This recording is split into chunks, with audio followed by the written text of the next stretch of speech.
사랑하는 성도 여러분, 금요일입니다. 이 한 주간도 여기까지 쉬지 않고 믿음으로 살아오신 모두에게 하나님의 더 큰 은혜와 축복이 넘치기를 소망합니다. 지금 우리는 부활신앙 살펴보고 있습니다. 말씀 보십시다. 고린도전서 15장 16절부터 24절 말씀 보도록 합니다.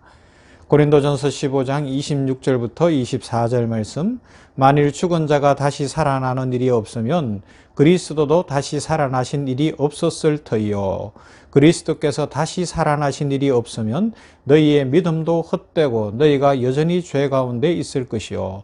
또한 그리스도 안에서 잠자는 자도 망하였으리니 만일 그리스도 안에서 우리가 바라는 것이 다만 이 세상의 삶뿐이면 모든 사람 가운데 우리가 더욱 불쌍한 자이리라. 그러나 이제 그리스도께서 죽은 자 가운데서 다시 살아나사 잠자는 자들의 첫 열매가 되셨도다. 사망이 한 사람으로 말미암았으니 죽은 자의 부활도 한 사람으로 말미암는도다. 아담 안에서 모든 사람이 죽은 것 같이 그리스도 안에서 모든 사람이 삶을 얻으리라.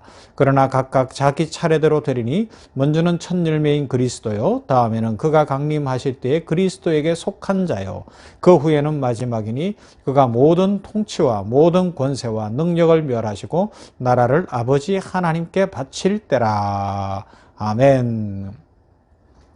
부활을 생각해 봅니다. 우리는 육체의 부활과 영원히 사는 것을 믿습니다. 이 신앙이 우리들로 하여금 능력 있게 하고 오늘도 소망 가운데 기쁨 가운데 살며 세상에 고난이 있고 슬픔이 있고 우울함이 있을지라도 떨치고 일어나게 하는 거예요. 새날이 오는 것을 믿는 것이죠. 하나님의 축복이 넘칠 것을 확실히 믿게 되는 신앙의 근거가 부활입니다. 그리스도의 부활은 그리스도인의 부활로 연결되어지죠. 오늘 성경에서 말씀하잖아요. 첫 열매 되셨다. 그리스도가 다시 살아나는 일이 없었다면 어떻게 되겠느냐. 너희가 못 산다면 그리스도도 다시 산 것이 아니다. 막 이 정도로까지 이야기하는 거예요. 고린도전서 15장은 부활장인데 이 부활장을 통해서 부활의 분명한 확실성을 이야기하고 있습니다. 예수님이 부활하셨기 때문에 우리들도 분명히 부활합니다. 만약 예수님이 부활하지 않으셨다면 우리가 부활할 것이라고 믿을 수가 없어요. 그건 너무 막연한 것이 되는 거예요. 그래서 다른 종교의 내세관을 생각해 보면 막연한 거예요. 분명히 다른 종교에서도 내세관은 있어요. 내세가 있다, 좋은 곳이 있다라고는 생각을 합니다. 그래서 별세, 세상을 떠났다, 아니면 떠났다, 돌아가셨다, 이제 원래로 돌아갔다는 거, 이런 표현들을 쓰기도 하고요. 그런데 그건 믿음이 아니라 기대일 뿐이라는 거죠. 타 종교나 이단들이 가지고 있는 맹점이에요. 내세를 믿어요. 그런데 그 종교의 석가모니가 됐든 마호메트가 됐든 이단의 어떤 문선명이 됐든 누가 됐든 죽은 후에 다시 살지는 못했다는 거예요. 그러나 우리 주님은 부활하셨습니다. 3일 만에 부활하셨습니다. 할렐루야, 말씀대로 부활하셨습니다. 그래서 우리 기독교만이 생명이요, 부활의 종교요, 예수님을 믿는 길 외에는 다시 살 길이 없다라는 것을 분명히 하고 있습니다. 아니 자신들은 살지도 못했는데 어떻게 다른 사람을 살게 할 수 있겠냐라는 거예요. 그죠? 그러다 보니까 결국은 이 세상의 것만 추구하게 되고요. 내세는 막연한 내세가 되다 보니까 그게 불분명하니까 이 땅에 매여서 이 땅 때문에 막 울고 불고 아니면 막 이 땅에서 그냥 모든 희노애락을 찾으면서 그렇게 살아가려고 하는 거예요. 하지만 부활을 믿는 사람, 영혼을 믿는 사람은 이 세상에, 이 현실에 그렇게 매이지 않습니다. 자유하는 거예요. 기쁨이 있는 거예요.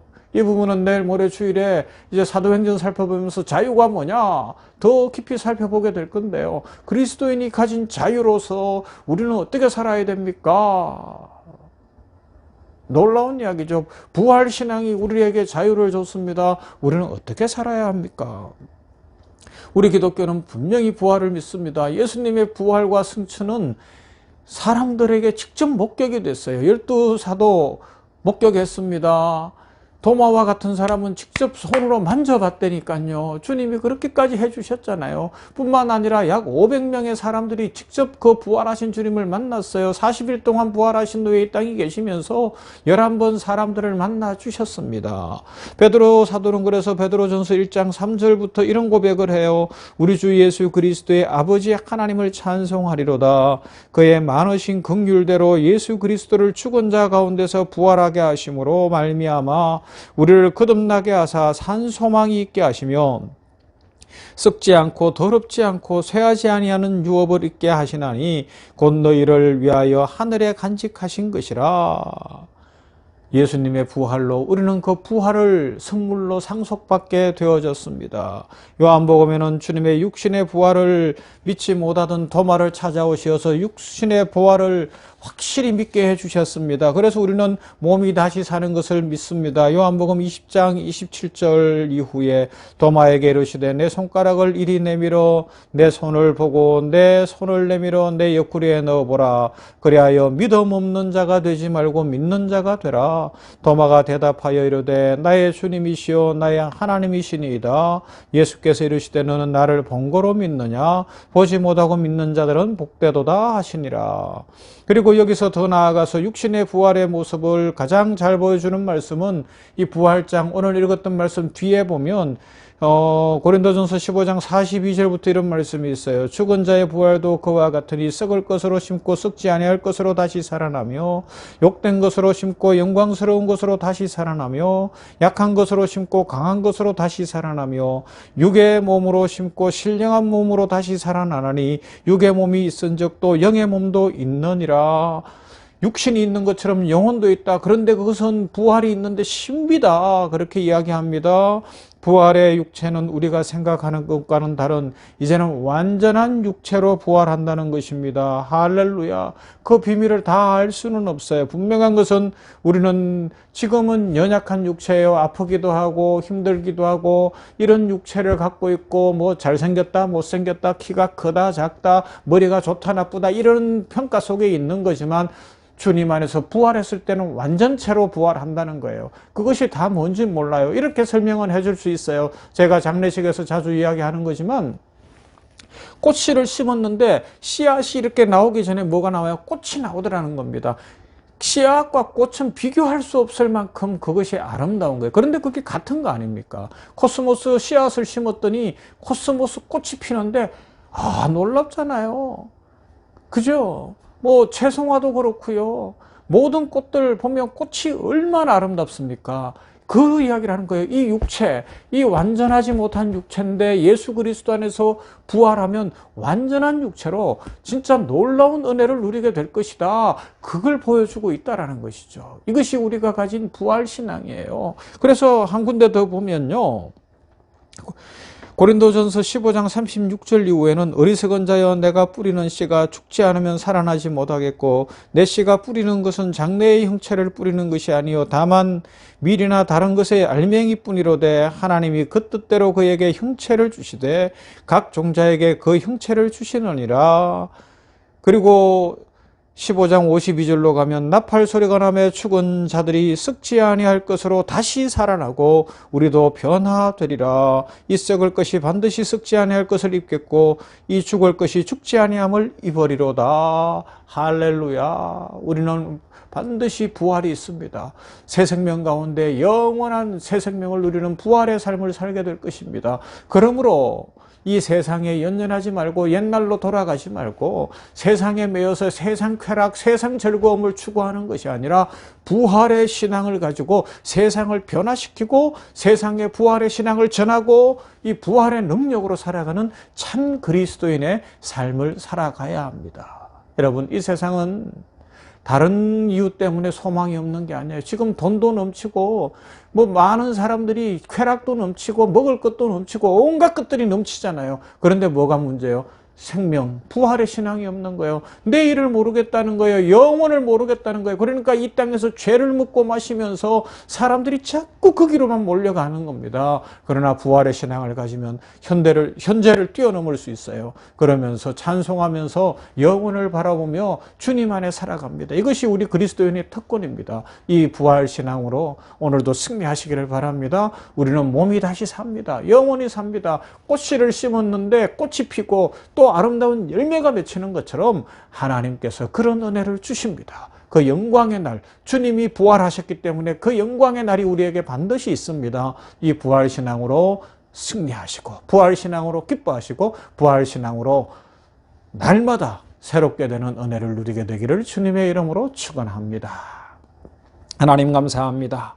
부활신앙 주셨으니 감사합니다. 오늘 말씀처럼 그리스도께서 다시 살아나셨기에 우리들도 다시 사는 것을 믿습니다. 그리스도가 다시 살지 못하였으면 우리에게도 다시 사는 것이 없으나 주님이 3일 만에 부활하셨기에 우리도 반드시 다시 사는 것을 믿습니다. 그런데 그 부활은, 특히 육체의 부활은 지금은 약한 육체, 연약한 육체, 비교당하는 육체, 참 부족한 육체나 완전체로 다시 살 것을 믿습니다. 아버지 하나님이여, 그날을 사모하면서 오늘 나에게 주신 이 현실 속에서 감사하고 기뻐하면서 세상을 부러워하지 않고 세상 쫓아가지 않고 죄악을 먹고 마시지 않고 하나님의 말씀을 붙들고 기도하며 찬송하며 세상과 다르게 살고 세상에 부활의 신앙을 전해줄 수 있는 능력 있는 그리스도인들이 되게 하여 주시옵소서. 아버지여, 명절이 다가옵니다. 이번 명절에는 아버지 예수 믿지 않는 사람들에게 부활 신앙 전하는 믿음의 용사들 되게 하여 주시옵시고, 다치는 옛 생활, 쾌락의 생활, 세상 사람들이 즐기는 것을 추구하는 그런 사람들이 아니라 믿음으로 말씀과 예배와 찬송 가운데, 기도 가운데 세상을 바꾸어가는 능력 있는 우리들이 되게 하여 주시옵소서. 아버지여, 우리 성도들의 가정마다 이 명절이 다가오는 때에 경제적으로 어려운 사람들이 있다면 복을 내려주시고 경제적인 문제를 풀어주시기를 원합니다. 풍성케 하여 주시옵소서. 나누고 베풀 수 있게 하여 주시옵시고 예수 믿지 않는 형제 자매들에게 더 많이 나눌 수 있는 복을 내려 주시옵소서. 아버지여, 건강을 주시기를 원합니다. 찬송을 주시기를 원합니다. 악기를 열어 주시옵시고 하나님의 은혜 가운데 함께 모일 때에 기쁨이 넘치고 감사가 넘치도록 화목하게 하여 주시옵시며 주의 은혜로 충만케 하여 주시옵소서. 모든 성도들, 특히 냉천골의 아침 말씀 묵상하는 주의 백성들마다 그 소원을 이루시고 부활신앙 가운데 승리하게 하시며 감사하게 하시며 또 축복 누리게 하실 하나님을 찬송합니다. 은혜 입혀 주시옵소서. 복 내려 주시옵소서. 예수님 이름으로 기도하옵나이다. 아멘. 찬송합시다. 부활신앙 166장 모든 싸움은 끝났습니다. 찬송합니다.